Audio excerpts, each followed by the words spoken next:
And finally, I get to have the honor to introduce John, who will introduce our speaker for tonight, who's, I'm sure, ready to get going.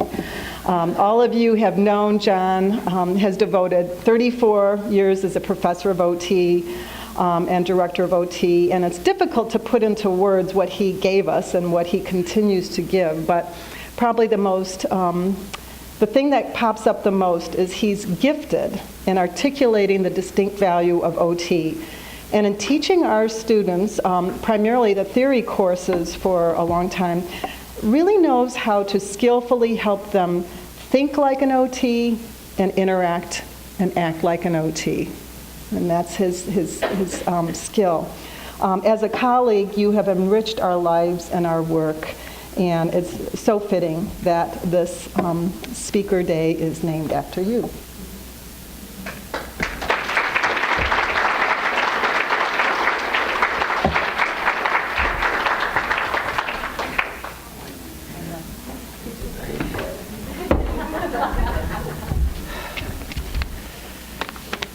You know, going back to Sue's comments earlier, it's nice to know that I'm still with you, that I haven't left you. Oh, okay.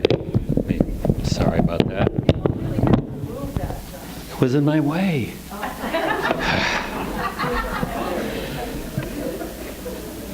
Those of you who sponsored tonight, set it up, did all the work to make this happen.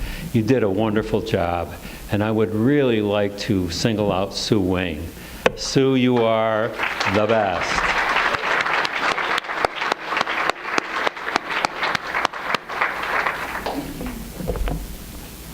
We're almost there. I entered the profession of occupational therapy in 1973 when I went into the OT program at the University of Buffalo. I was 5 years old. I threw that in just to see if you were paying attention. It was a time of confusion and turmoil in our profession. As you will remember from your history, our profession had abandoned its humanitarian and occupation-based roots, aligning itself with the medical model. Our reductionistic approach in physical medicine focused on improvement and measurement of client factors, while our practice in mental health, which was a thriving enterprise at that time, sought to understand and influence the inner workings of the mind in keeping with the psychoanalytic approach. Some of our leaders, Mary Riley, Phil Shannon, Betty Yerxa, to name a few, struggled mightily to get us back on the right path. To say the least, these were interesting times. Jump forward to today. We've come a long way, but we're not there yet, not by a long shot. Back in the 1960s, Wilma West was urging us to move our practice into the community, the natural environment where people engage in their everyday occupations. In the 1970s, Betty Yerxa called for us to practice authentic occupational therapy. We are beginning to hear and heed the voices of those prophets of our profession. That makes for an exciting time to be an occupational therapist. Even though we may have many miles to go before we sleep, it is fitting that we cease our all too busy daily activities on occasion and take time to celebrate what we have and where we are going. Ours is a noble profession. Our domain is nothing less than the quintessentially human activity, people's engagement and occupation. I have been in this profession a long time, but the more I contemplate this phenomenon, the more I come to appreciate its importance in our health and well-being. It truly is worth celebrating. We here at CSU observe the celebration of our heritage and progress as a profession by inviting prominent leaders in our field to share their work with us and to provoke our thinking and efforts to fully realize all that occupational therapy has to offer. Pat Baker, this event was christened with my name because of the generous gift of one of our alumnus, Pat Baker. I'm forever honored and humbled by Pat's considerate gesture of respect for me. I guess it's better that he put my name on this event than on the restroom wall. For a good time, call John Basic at this number. By the way, that happened to me once. When I was practicing, I had a woman, fieldwork student, and she went into the women's room and she said it was on the wall. She came back laughing. Whatever. Nobody called me, though.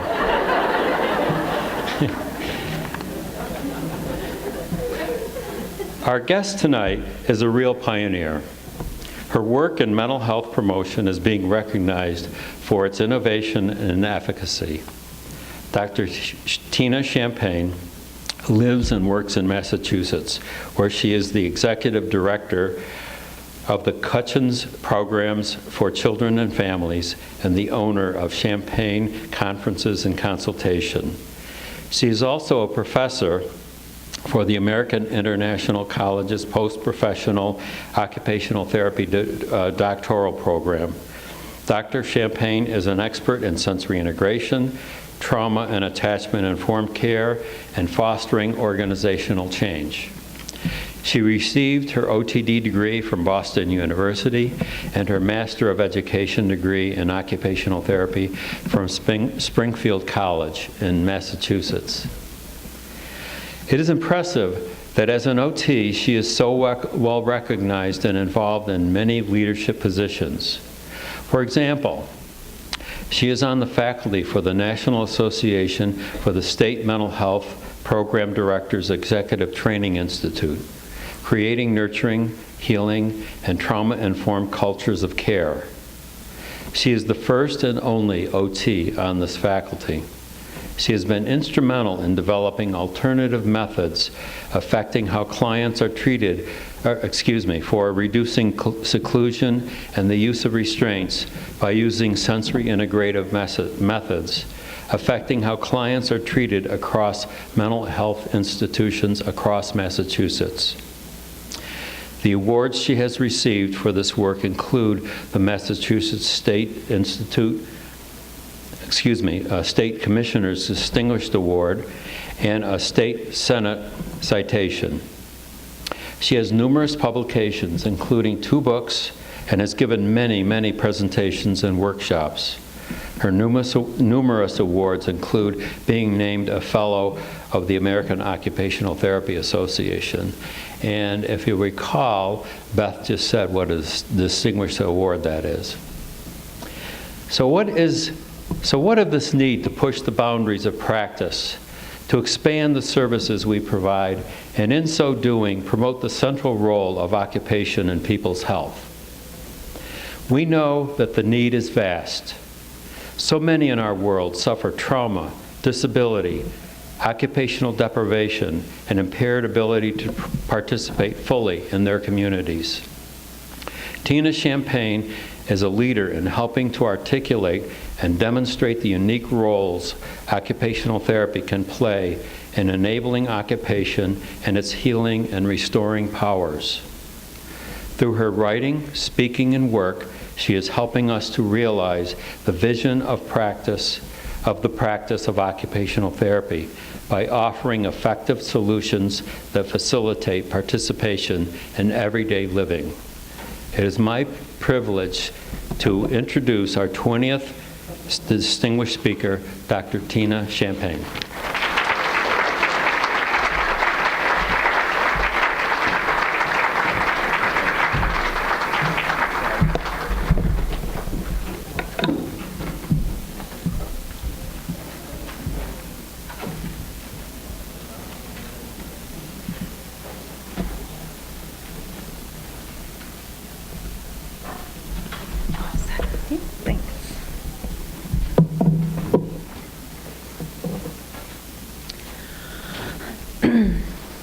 So thank you, everyone. It is an absolute honor to be here.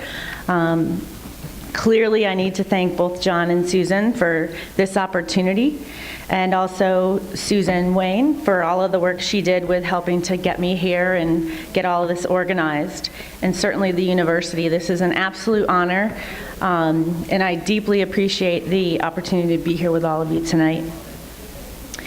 For the sake of time, there are going to be things that I fly through. I have this reputation for giving tons of information. I'm a practitioner at heart, and the one thing I love when I go to hear someone speak or go to a training or workshop is that I go home with a lot of stuff that I can go back through again. So you'll see that there's a lot packed into this presentation. For the sake of time, there will be things that I go through really quickly. These are the course objectives for this evening that will define trauma, trauma-informed care, that will look at some recent research that I've been participating in, and consider some of the practice applications, and identify ways that OT practitioners can contribute to this initiative. As was stated, I have a couple of books. If anybody's read my main text, which is the purple one, you will know that I am really into nonlinear science, and the whole first chapter is related to that. And to me, that is a huge piece of what helps to support the science behind what we're going to be talking about this evening. That, you know, there was a time when we felt that the mind and the body were disconnected. We now know that that is a fallacy, and to me, that is really important to the discussion that we're going to have this evening. And certainly one other book that's coming out on the 19th of this month. I was asked to write this book on the relationship of sensory modulation in dementia care, and certainly it's something that I've done throughout my years of practice. And so, again, a really exciting time. Because we have very limited time together, I do want to just plug all the social media accounts that I'm a part of. I never thought I would be, but it's one way that we can stay together, because this work is in very pioneering stages. There's lots and lots that we need to do, and the one way that we can really make sure that this work moves forward is to stay together and to share resources and to stay connected. And so again, that information is there for you. I know I was recently contacted by AOTA and was asked to write a societal statement, and I thought, wow, we're getting some traction here if that's the case. And the societal statement was on the impact of stress, trauma, and PTSD. And so to me, this is a really exciting time, but again, we still have a long way to go. And certainly, you can't talk about trauma-informed care without talking about stress and the impact of stress on the human being and on society at large. And you know, again, there's stress that causes difficulty within the human system, but certainly stress can also be a positive thing. So I also want to just say that. And they tend to call that eustress versus distress. And given that all of you are either students or practitioners by and large, you know the impact of stress on the human system. We all go through it. It's something that's part of the human condition, as is even something like acute stress, chronic stress, and even toxic stress. As a matter of fact, with all the deadlines that we all have and some of the environments that we even work in, certainly it's something that we all experience from time to time. And then there is that threshold that can be crossed when we not only have these stressful situations and distressing situations and experiences, but also those that become more traumatic on the human system. And certainly, we know that trauma is basically anything that you experience that really, really causes a stress, an extreme stress, one that you feel like it really overwhelms you or overwhelms your capacity to cope and or engage in meaningful occupations, roles, routines, etc. And the impact of trauma is a significant public health problem. And this particular bullet point comes from that societal statement. The next few slides are taken actually from the National Executive Training Institute. That's why they have this little OTA emblem on them. And I put these in for this evening's lecture because it's really important to realize the impact of trauma on the human system. So, you know, it's one thing to have stressful experiences and even have more of that distress from time to time, but it's another thing when it becomes part of your everyday routine. And certainly in the literature we hear about this low road of information coming in, being overwhelming, goes over to that hippocampus and the amygdala, and then we have this response. And then certainly also there's the high road, and usually when we have a flexible nervous system and we're doing relatively well in our lives, we have this flexible response where that information comes in, and we have our whole brain that works to help us to make sense of these different experiences and helps us to overcome. What we know, though, is when stress is chronic, when there's developmental trauma, when trauma occurs, for example, before the age of 5, it's often referred to as developmental trauma. And when those traumatic experiences happen over and over, they tend to help to shape the nervous system in a different kind of a way.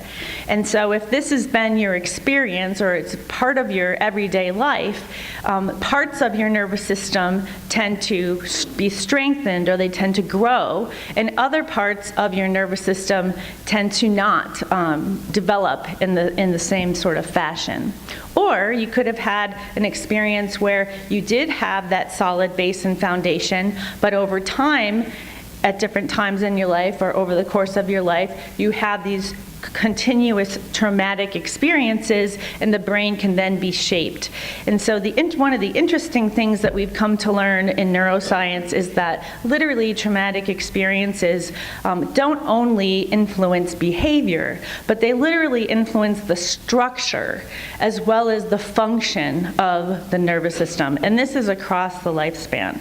Certainly there's different critical periods where these influences can have even more of an impact, but again, slides like this, there's many different types of images using different kinds of brain mapping to help to show some of the differences between someone who has had more typical sort of developmental experiences and those that tend to experience more chronic stress.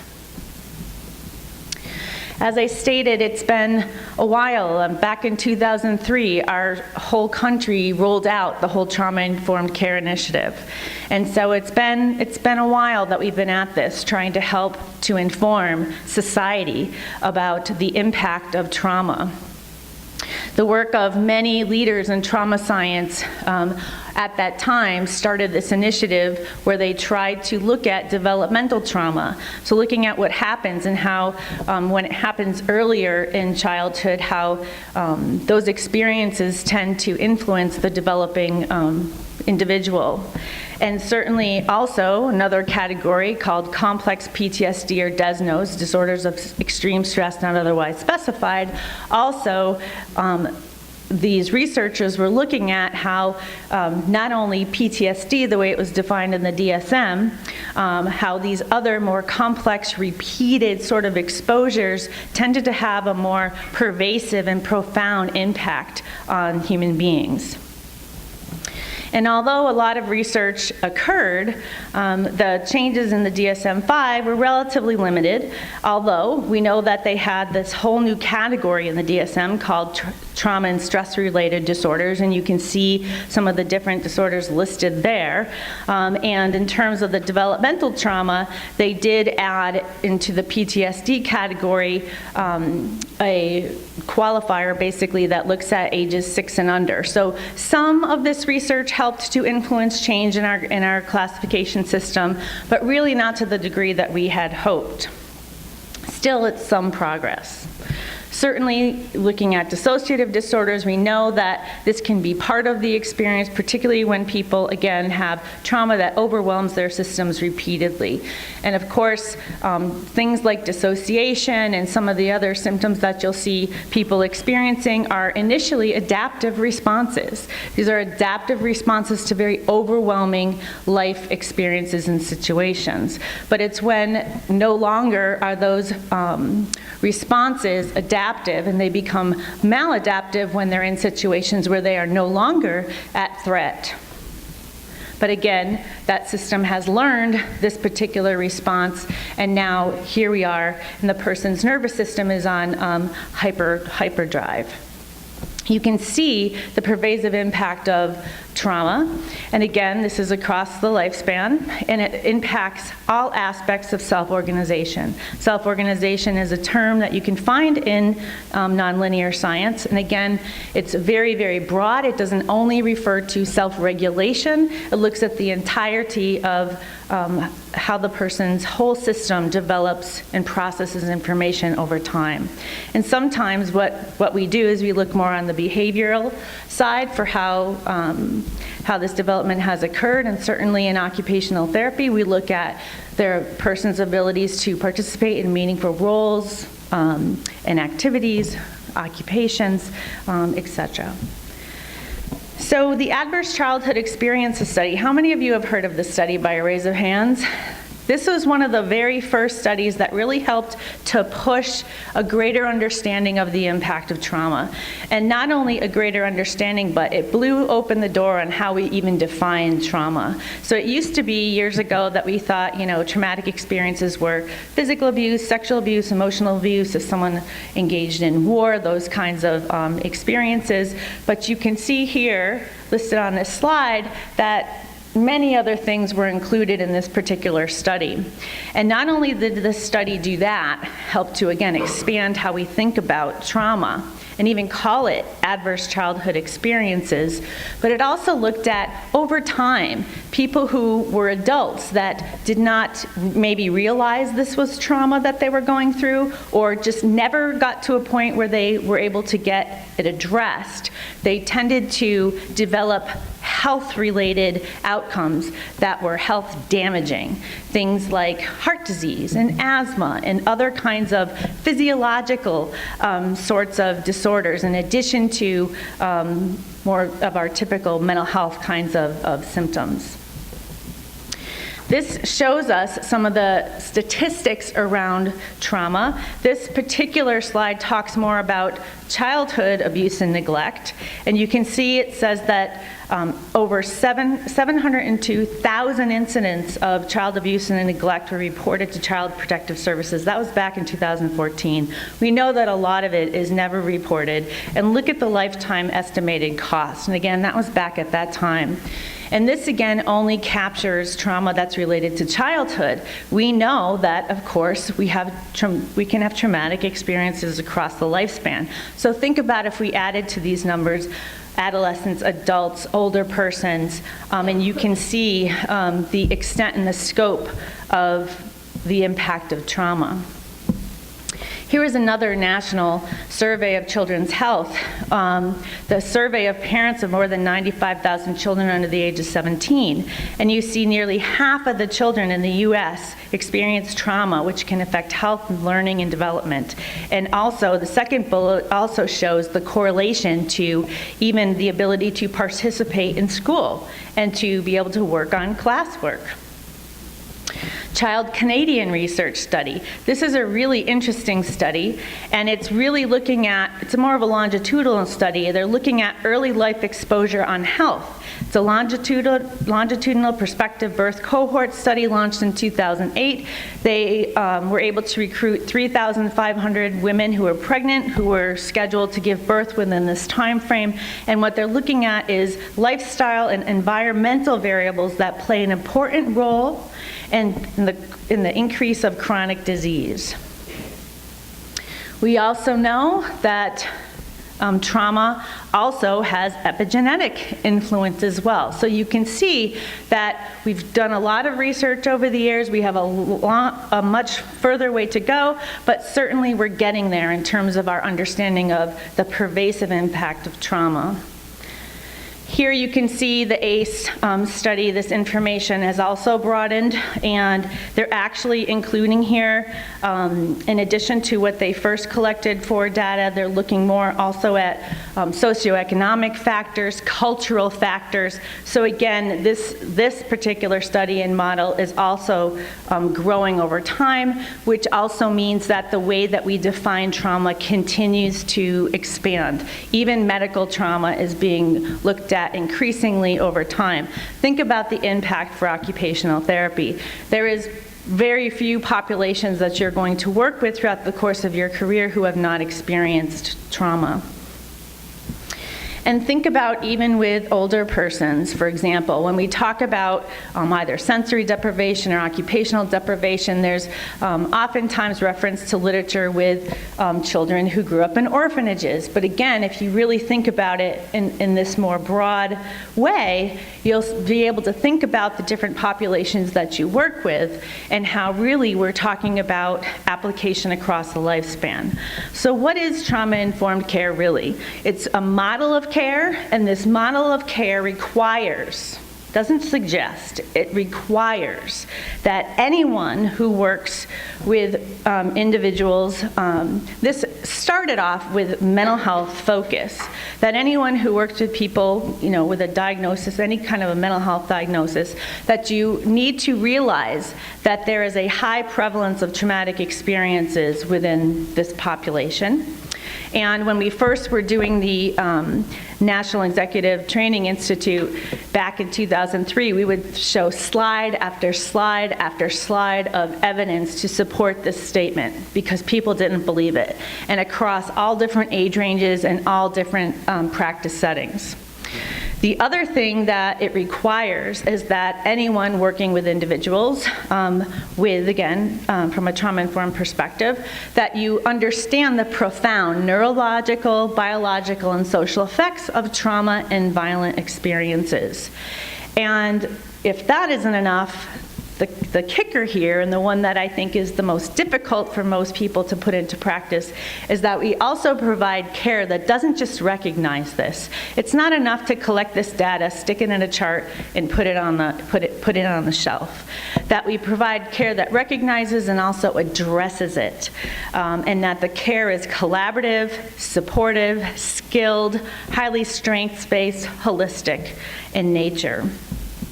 That is huge, and I can tell you we've come a long way in the United States in terms of recognizing and being aware of trauma-informed care, but we've got an awful long way to go before we can actually say that by and large, even in mental health settings, that the care that's provided addresses traumatic experience and its impact. Over the years, and within my state in Massachusetts, some of the leaders in this area happen to also work in the Department of Health in Massachusetts, and I've been able to collaborate with them and look at ways to infiltrate this work across our state. And at this point, trauma-informed care is expected by every child-serving organization. Every commissioner of every child-serving agency across our state has adopted a trauma-informed approach. That doesn't mean that they're all implementing them successfully. This is culture change, and culture change takes time. But it's a huge step in the right direction. This means the Department of Child and Families, the Department of Education, you name it, every child-serving agency has this expectation. And certainly we know that over the years this has gone from a national initiative to an international initiative. Where it had some of its initial roots was with the Seclusion and Restraint Reduction Initiative.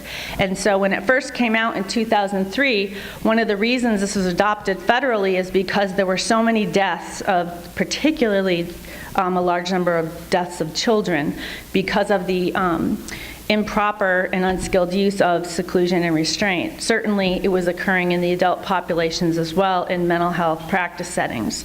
And so The federal government set this out as an initiative, and the Seclusion and Restraint Reduction Initiative was kind of the forerunner at that time, and TIC, trauma-informed care, and the recovery movements were kind of lagging behind a little bit, because as you can imagine, if you have a culture who believes that it's therapeutic to use seclusion and restraint, you've got a long way to go before you can even think about being able to say that we're trauma-informed. But it was those trauma-informed care principles that were used to help to set this entire initiative in motion. And the goal the whole time has always been that hopefully people will be more and more aware of the dangers of using things like seclusion and restraint, and that we only use these measures when absolutely necessary for safety reasons only, and that its use is evidence of therapeutic failure.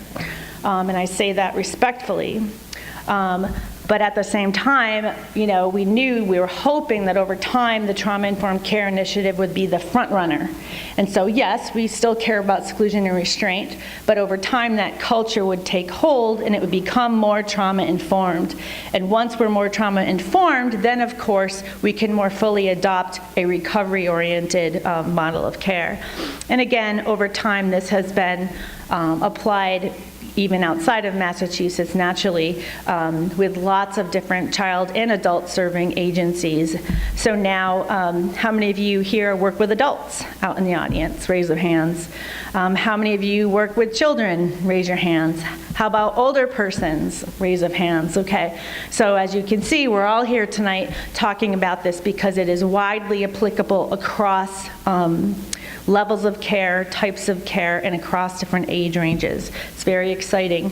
One of the models that was created way back then, and it's now an evidence-based practice, is the 6 core strategies. And this was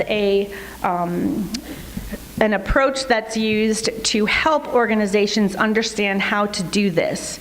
And this is critical for occupational therapists to not only understand what our different national initiatives are, but also what kind of tools are out there and what can our role be in helping our different administrators to help to roll this out.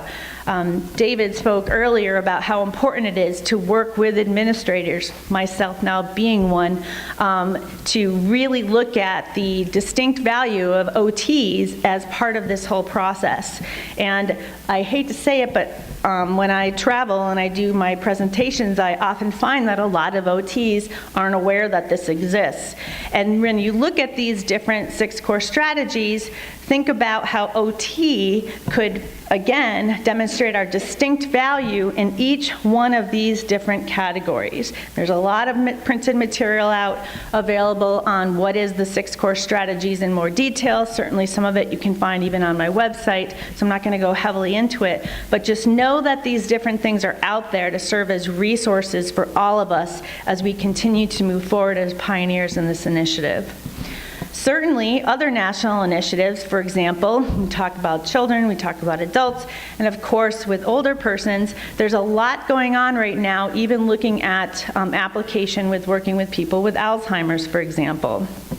And so lots of different efforts in that direction, not only in the United States, but in Canada, in the UK, in Australia.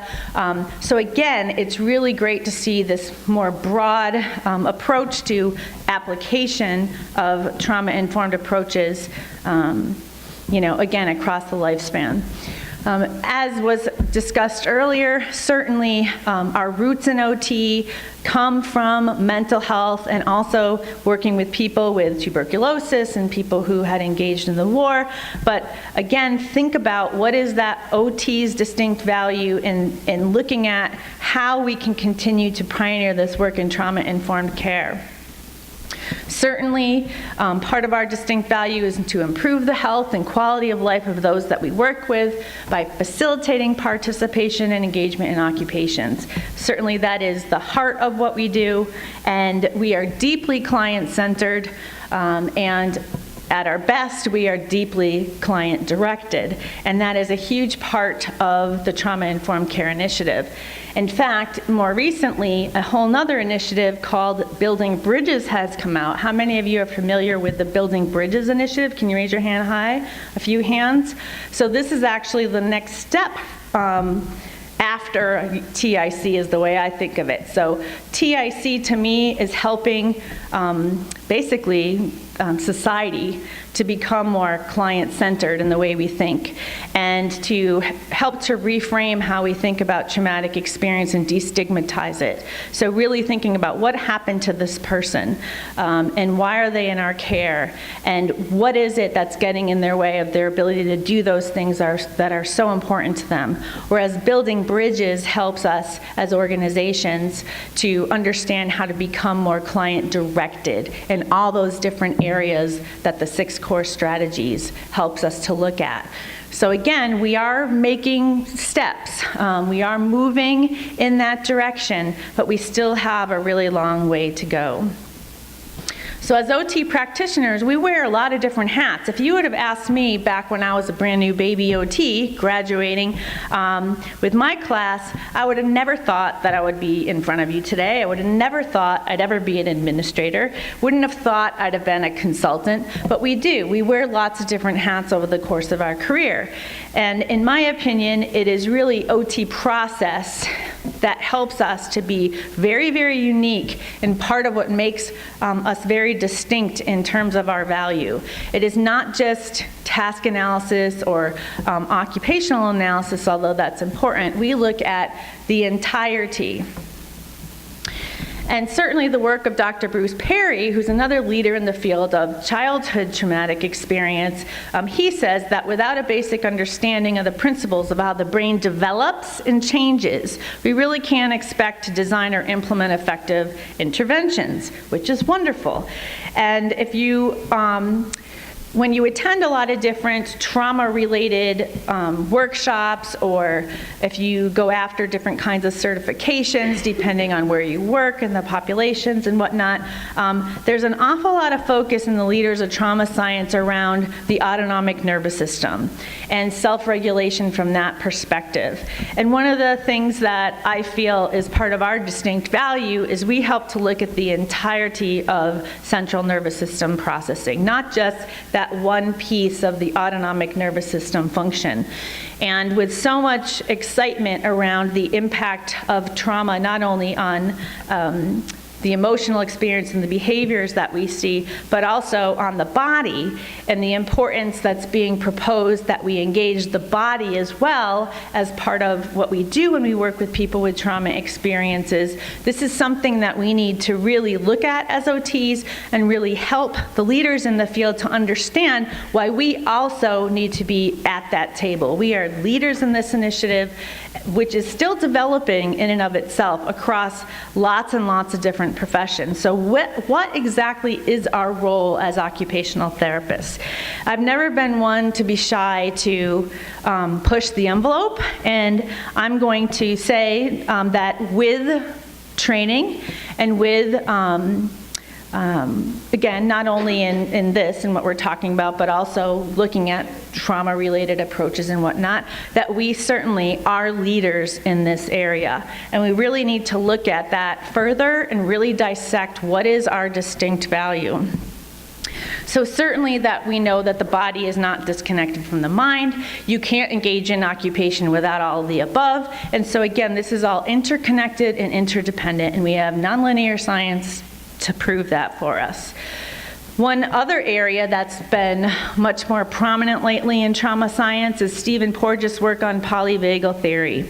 And polyvagal theory is more of an evolutionary model. It looks at how the nervous system has developed over time throughout the ages. You have the little cat and mouse here. You know that when a mouse feels super threatened, again, they often will feign death. This is not just an act. They're not just playing. It's literally the nervous system takes over as, again, a mechanism of survival. And in OT, we learn all about neurophysiology. You've spent hours studying your cranial nerves, right? You know what the vagus nerve is. You know what it does. And again, in trauma science, they speak a lot to how this helps the entire social engagement system come into development, particularly in human beings. And so when it comes to the vagus nerve, this is a huge part of the parasympathetic nervous system, and it's deeply interconnected with heart rate variability. And again, it can kick in when you're feeling extreme threat. So not only is it the rest and digest mode, but it also kicks in when you're going into that freeze response. And for many years, back when I was an OT, we were taught that the sympathetic and the parasympathetic nervous system were balancers. And we know that while that is true, this whole other layer has also been added. And that, the vagus nerve, it has interconnections with all of those processes that help us to be able to communicate, to be able to hear, to listen, to take information in, to be able to verbalize. It helps us in our regulation of our breathing, our heart rate, all of these different organs. And so again, as occupational therapists, we know this. This is part of what we're taught. It is not part of what a lot of other individuals that you're going to be working with in the field, part of what they know. So again, we can help others to really learn more and more about the functions, the underlying structure and function of the developing nervous system, again, and the influence of trauma across the lifespan, and how that's related to some of the behaviors that we see, how it's related to anyone at any age, their ability to participate in meaningful life occupations, let alone overall health and wellness. We also know that you don't have to have problems with things like sensory processing to use different strategies that we'll be talking about to help you with your overall quality of life, health, wellness, stress management, etc.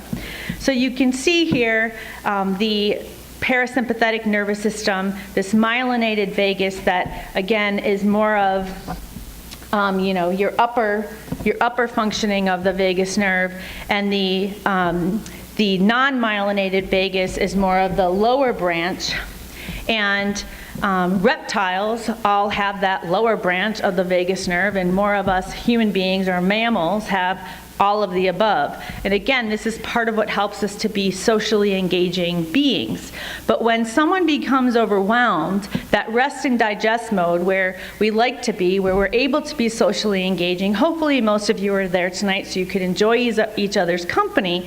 When we start to feel a sense of threat, for most of us, that sympathetic nervous system starts to kick in, and it mobilizes us, and it helps us to appraise our environment and figure out, do I have to be worried about something going on here tonight, or can I just relax and chill out and hang out with my fellow colleagues? Well, certainly if there was a threat, then we would be mobilized and we could either fight or flee. And that is a very adaptive response when we need it to kick in.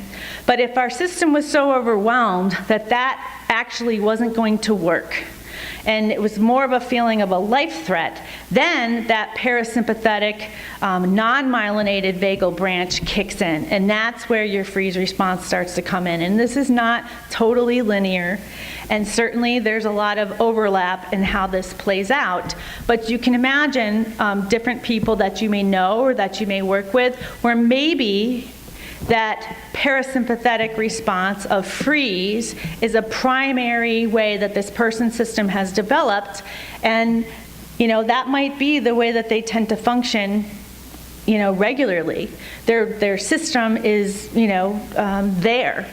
And then you may have somebody that you work with who their nervous system is sort of stuck in that fight or flight mode.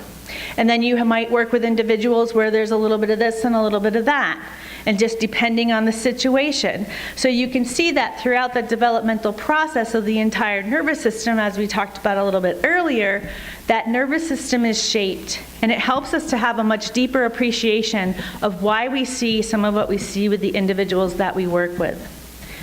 And I feel strongly that OTs play a strong role in helping to educate on this information and helping people to understand not only how we can help them engage in meaningful occupations, but what some of the barriers are to that, to health, to wellness, to occupational participation from a more trauma-informed lens. Here's just another visual you can get through Googling polyvagal, go to images. There's lots of different images such as this one that help you to see some of the different signs of when someone's shifting in and out of that more ventral vagal response, the social engagement, when I'm feeling good, I'm feeling safe, versus when that fight or flight starts to kick in and you still feel like you can overcome this, you just got to either escape or fight.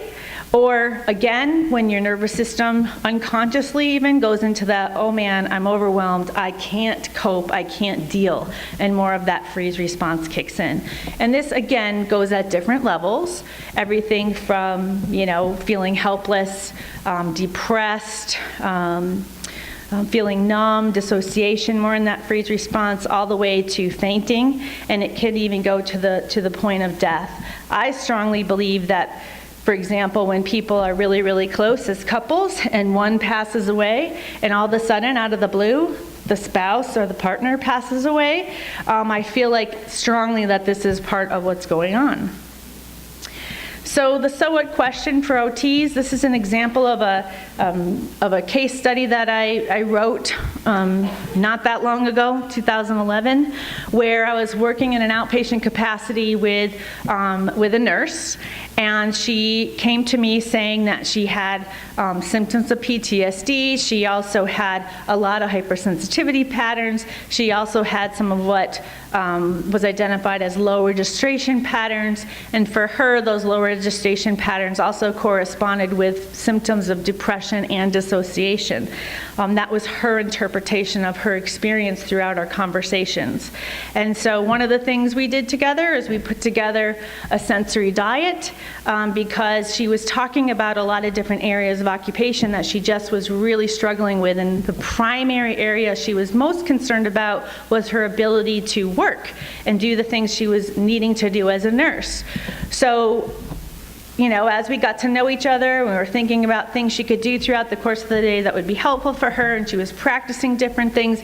We also talked about participation. She actually created this participation scale. Very simple, 0 to 10, 0 not doing it, doing these tasks, 10 consistently doing, 5 partially participating.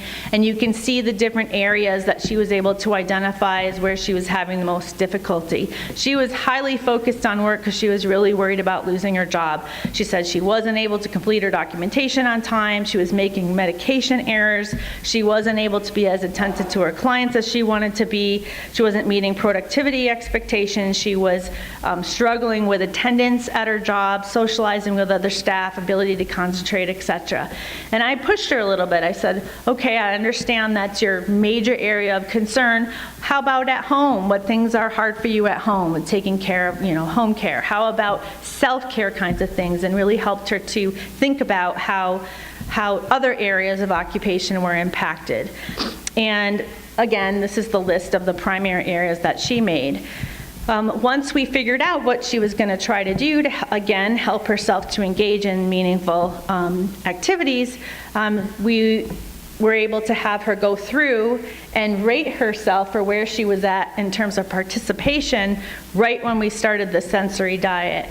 And then 1 month later, we looked at where she was at there. And certainly over the course of time, we continued to modify that sensory diet. But you can see she felt she was much more able to participate in things that were really important to her. So that's an example of, again, linking all of the pieces. The more recent research study that I've been involved in, this is a pilot study in prep for a larger scale study we're going to be doing in my current organization. Where I work now, we have several different residential programs, a school, outpatient clinics, and what I was wanting to look at is the intersect between some of what I have been seeing for years, and that is some of the different areas of sensory processing that are impacted with developmental trauma, links to occupational participation, and different sorts of trauma symptoms. Now, that should be fairly simple to research, and unfortunately I wasn't able to find much research in the OT literature that was looking at all these different areas in the way that I wanted to. And so, as you know, when you're looking at how to establish a research study. We started off with a pilot, and we looked at some of the most sensitive measures we could find, trying to see if we could capture some of these different areas that we were seeing. So we used the SIPT, we used the comps, we used the fine motor component of the BOT, we used the sensory profile, the SCOPE, which is a MOHO tool, short child occupational profile, and the child dissociative checklist and the trauma symptom checklist for young children. And this was a very exploratory pilot study, again, not only to look at, are these patterns there, are we really seeing what we think that we're seeing, but also to look at what could be the future methodology? Because a lot of the children in higher levels of care have much higher levels of acuity, and they're not going to be able to participate in doing all these different kinds of standardized tests. And so we were really looking at not only, again, what are we going to find in terms of the results, but also how can we refine our methodology? So again, we were only able to get 9 children to go through the entirety of all of this testing. I will say that Bay Path University, a student in their master's level program, worked with me on this pilot study, so we had a time constraint there, and her mom happened to be a sensory integration certified OT. And so she and I did the bulk of all of this testing together. The areas in red and blue demonstrate the areas of the SIPT that demonstrated more profound impact with the volunteer convenient sample that we worked with. And so grapesthesia, practice on verbal command, design copy, constructional practice, postural practice, oral practice, sequencing practice, standing, walking, balance. We also had 78% of the kiddos struggled with the comps, and 6 out of 9 of the kiddos with the fine motor component of the BOT either had below or well below average scores.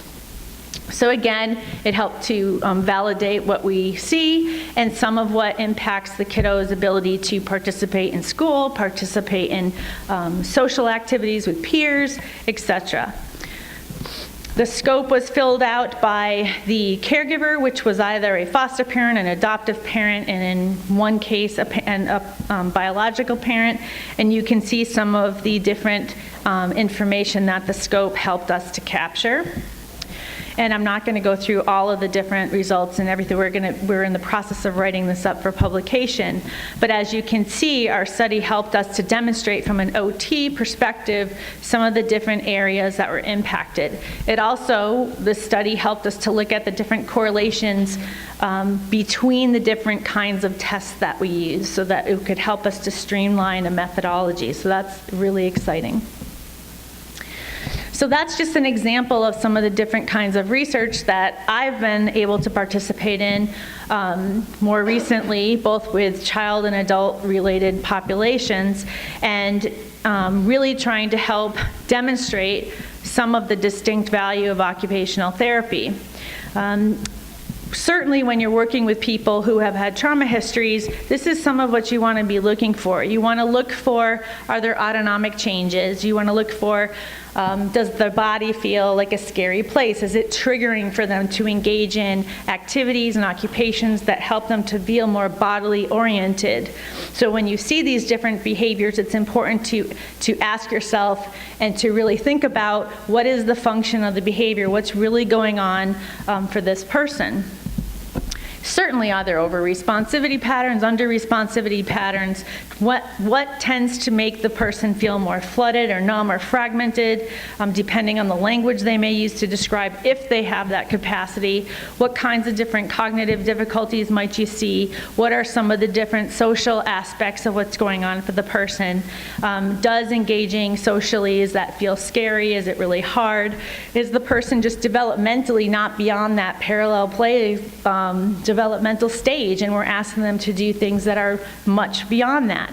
So again, looking at the different kinds of ways that occupational therapists can help others working with different populations, regardless of the age range and the context, to think from more of a trauma-informed lens.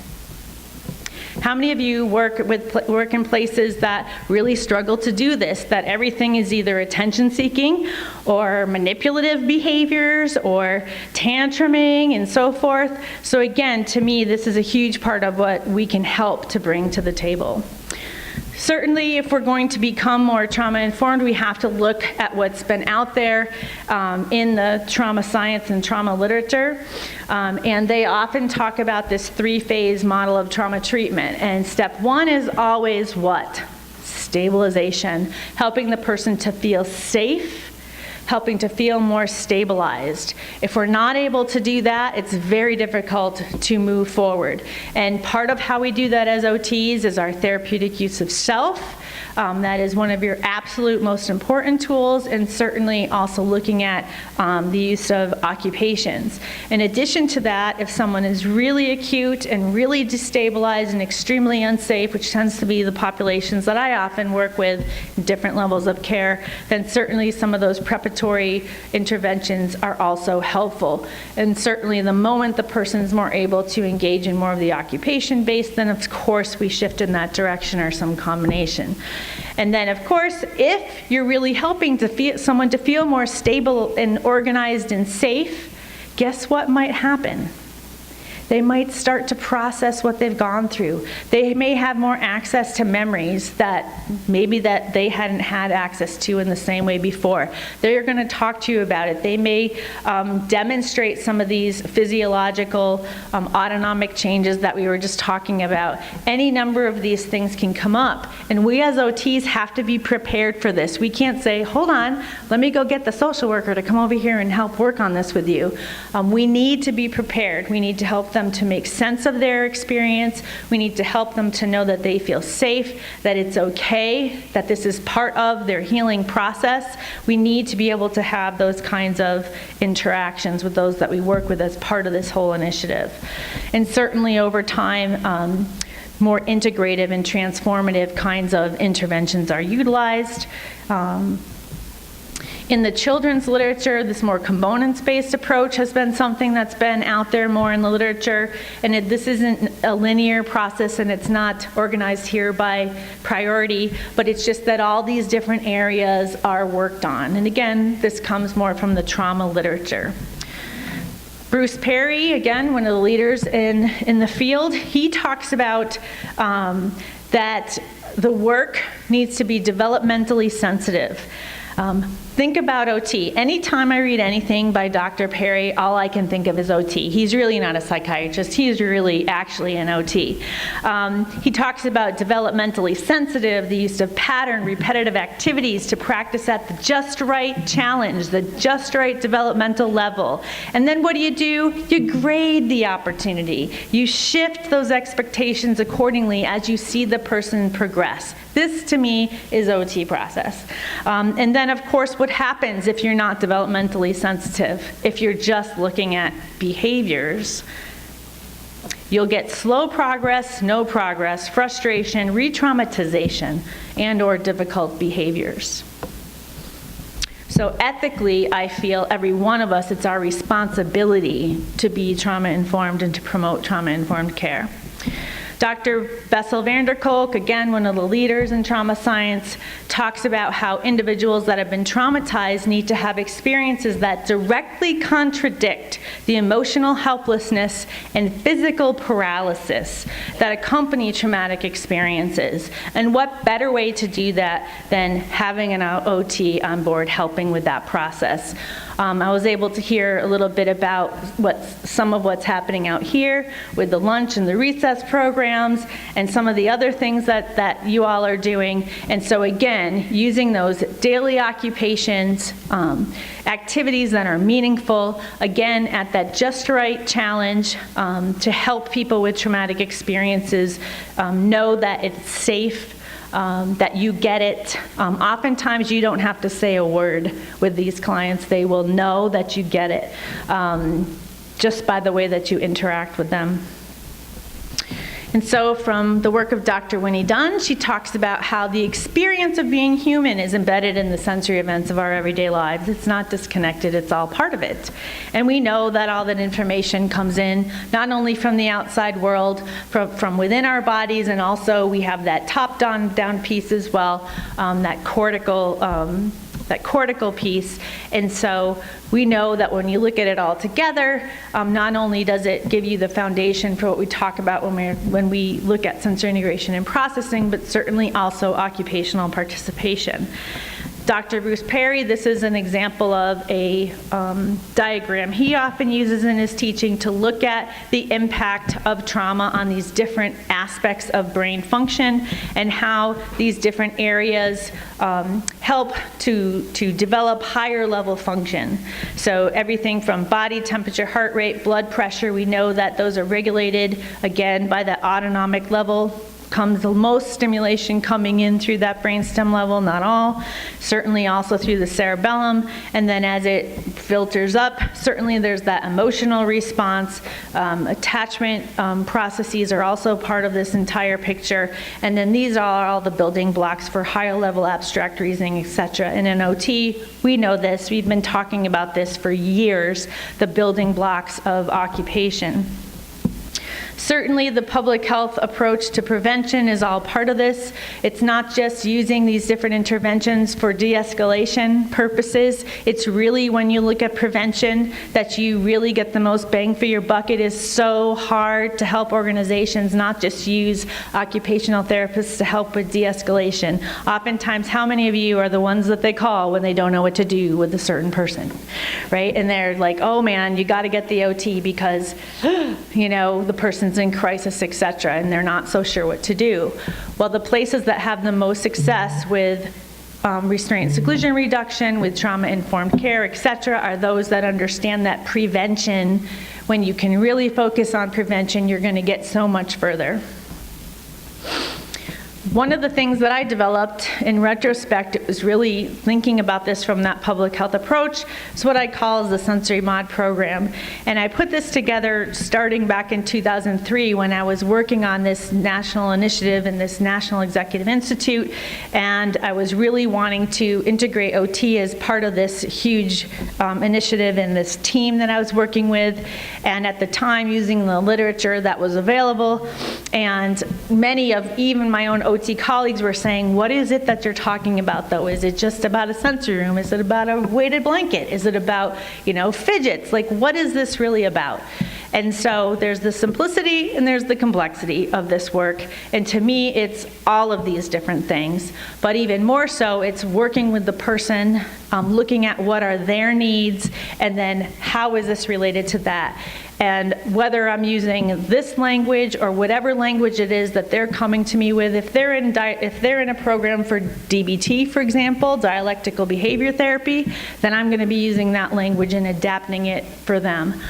If they're coming to me an outpatient, like the case example I discussed, then of course she was talking about work, help me get back to work, and that was where we targeted. And so again, modifying what we do to help the clients we work with to meet their goals from this trauma-informed lens. Certainly with that, we know that, again, we don't want to throw out the baby with the bathwater. We have all of this knowledge to build upon, and thinking about how do you help somebody to feel more bodily organized? What kinds of occupations can we help people engage in to help them to feel more bodily oriented? If we're seeing that developmental trauma, for example, helps to be part of the potential cause for things like dyspraxia, etc., then what are we going to do to help that nervous system to heal? And as you saw, traumatic experiences can impact the developing nervous system. Well, guess what? Healing occupations also help to heal the nervous system. It can help it to grow and to flourish and to recover. So again, this is part of what we as OTs can bring to the table in the different contexts that you work in. Certainly, you know, probe can help you to feel more organized as well. That vestibular piece, depending on the person, can help again if you're feeling sluggish, depressed, you're stuck in that freeze response. Maybe something that has a little bit more of this type of movement-related input can help you to feel more organized and more ready to engage, more safe and oriented, making it fun and playful. Games, different kinds of exercise has been known to help that developing nervous system. And although there's a lot of debate on whether or not exercise should be part of what we think of in terms of occupation and occupation therapy, that makes me nutty, because it's not about whether or not I think it is, it's whether the person thinks it is. So if I know many, many people for whom exercise is a part of their meaningful routine and it's an occupation to them. Tactile, you know, lots of different things that we can use and do to help people to feel more, again, bodily oriented, bodily grounded, safe, secure. It just depends on the person, depends on where they're at, how acute they're feeling. Creating and using safe spaces. So again, any kind of space you can work on with an individual to think about how can we help you to feel more safe when you're within this space, whether it's a cafeteria, whether it's the most tricked out sensory room, or maybe the very first one that I've ever did, which was like a tag sale version of a sensory room. Everything was donated, we had no money. But I'll tell you, that was one of the most effective rooms we ever created because it was meaningful and the clients led that charge. Things, you know, we talk womb space. If you're talking trauma, you can't help but talk about attachment. And when you talk about attachment, you know, this is part of the lingo, helping people to feel that sense of containment, that feels safe and organizing at any age, and how our different interventions can be used for these other purposes. Again, all kinds of different things that we use or do. How do we help people to connect in playful ways? Again, across the lifespan. And if that feels too threatening, which at times for some of our clients that can feel really threatening, then perhaps the use of animal-assisted therapies. So again, we could go on and drill down into each one of these different areas. Many times when people have trauma histories, they feel, again, threatened by exploration. They have difficulty with creativity. They have, or exploration, not everyone. Some people are highly creative. But when that is the case, again, helping them to explore their environment, explore different activities, engage in ways that don't feel threatening to them. Creative expression.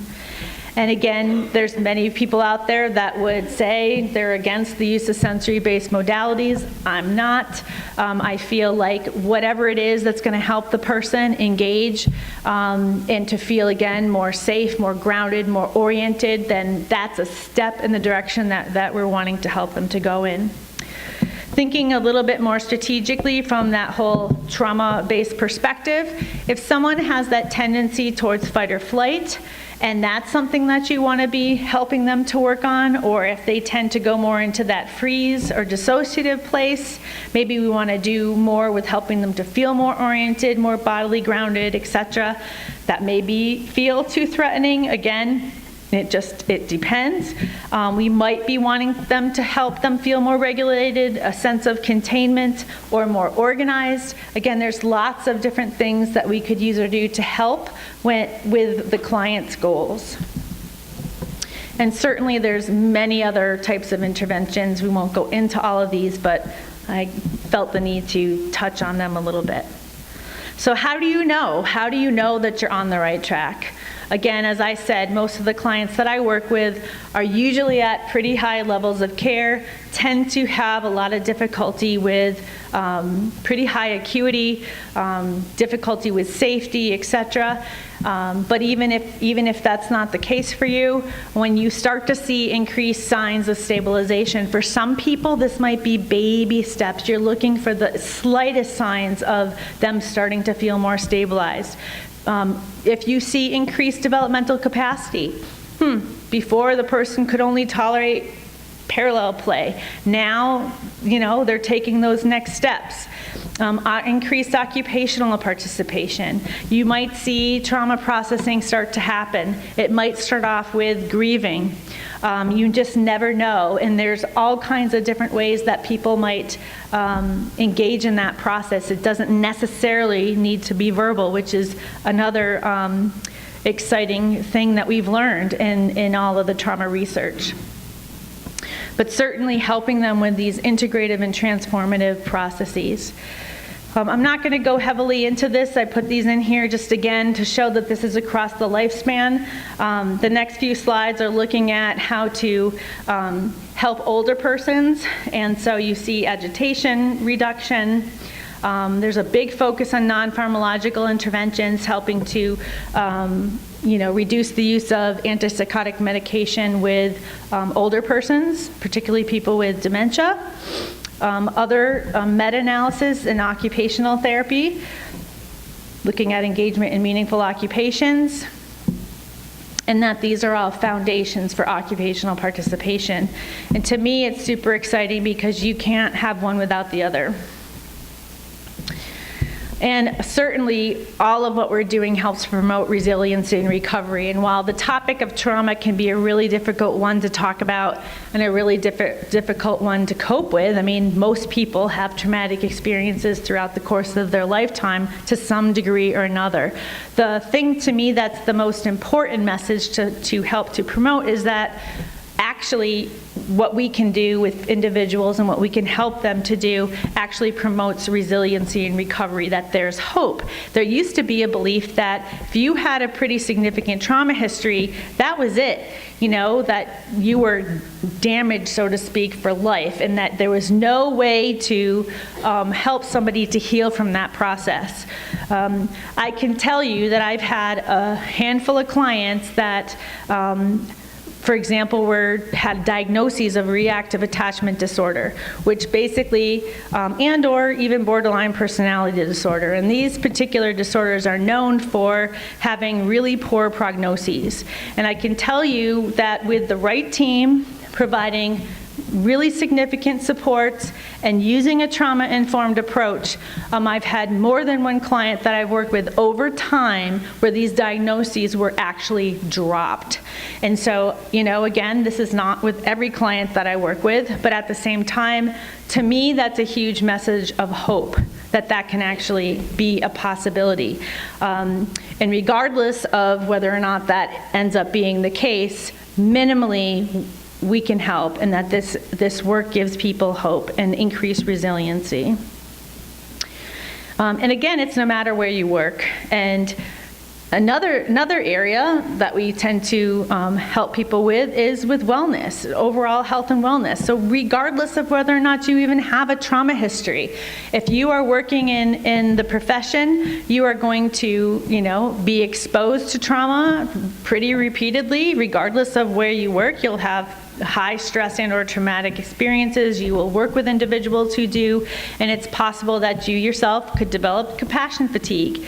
And so not only can OTs be leaders in helping organizations to understand and implement strategies for coping with compassion fatigue, not only with individuals, but even on an organizational scale, it's important for us to also realize that this applies to us as well. And it's important for us to take care of ourselves. If you're working with people who have a lot of trauma, particularly if that tends to be the bulk of the population that you're working with, really high levels of acuity, then we need to walk the walk, talk the talk, and practice this for ourselves. And again, you don't have to have gone through and have developmental trauma for this to be a factor in your life. And certainly you can see when compassion fatigue hits, you can have any one or combination of these different symptoms. So you can feel mentally or physically drained, you can start to have difficulty physically, you might have trouble with sleep. Again, participating in different occupations. One that I love now that I'm an administrator, excessive complaining and blaming of clients and or administration. You can see these things happen in organizations that have compassion fatigue, and it's often something that people miss. but it's another area where we as OTs can demonstrate our distinct value. So it's important, as we are caregivers as well, to know yourself, to think about how all of this relates to all of us, and to really look at our own habits, rituals, routines, look at that balance, and how to use connection as well as part of the overall process. Things like mindfulness, sensory soothers, grounding, distraction techniques, all of these things are as important for us as it is for our clients. This is something that I tend to talk about even when I talk about more of the sensory sorts of strategies, that if we aren't using them for ourselves, then how are we ever going to apply them in our practice with any kind of efficacy? And certainly prevention as well. So for me, this is about culture change. And as OTs, if you happen to work in an organization that already gets that you have this distinct value, that this is part of what you can help to bring to the table, then that's fantastic. I am still hearing, I'd say, regularly from many OTs who work in organizations where that is not the case. Certainly, this is a culture change. Even for me, when I work in organizations, when there's a peak in the use of seclusion and restraint, for example, they'll say, how come this is happening? We have you. But certainly, this is part of the puzzle. And again, it is certainly a culture change. And it isn't just about the clients, and it's not just about your organization, and it's not just about any one group. It's all of us. And we are really the culture change. And the next several slides are tons of different resources. I'm not going to go through them all, but know that they're all there for you. And thanks for attending and listening.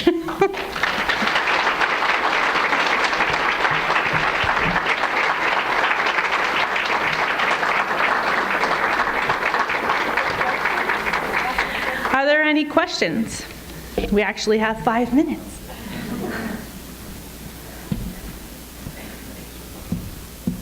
I do want to just mention, not a lot of people rose their hands when we talked about the ACE study. Maybe you were shy. It's one of the studies when a while back, I attended a training by Dr. Bessel van der Kolk, and I went up to him in the break and I said, if there's one study that you would say, really demonstrates the pervasive impact of trauma, what would it be? And that's what he said. So if you're not familiar with that study, there's tons out there on it. There's websites on it. The CDC has a website that goes into lots of detail, so please make sure that you're aware of it. There's also a phenomenal TED Talk by Dr. Nadine Burke-Harris that I tend to show in lots of trainings that I do. She's a pediatrician, well known. She actually has a book called The Deepest Well that recently came out. And of course, Oprah is even promoting trauma-informed care these days. So hopefully these leaders and experts will help to continue to give this work the push that it needs. Yes. Do you work at all with military personnel who come back from the front lines? Certainly they experience a lot of trauma. Yes, he's asking about military personnel. In my consultation work I have, and definitely, there's people here that work in the VA. Can you raise your hand? At least one person who came down in the back. Definitely brought applications. Yes. We just started this. We have a kid in Rudd, actually, like everything, presents a lot of behaviors. And that is why I was brought into this to see what was going on. And we talked a lot about sensory agreement. And the team, because she has behaviors, just dropped it. We believe that exhibited trauma and is continuing to, and we're working with family services to get that checked out. She's nonverbal, so of course it's very difficult to do one. But the team that works in our school is also incredibly exhausted. They almost they have that compassion fatigue. Yes. And that makes it difficult for them to problem solve and try and figure out different strategies to use. And I came in and sort of did this preliminary research to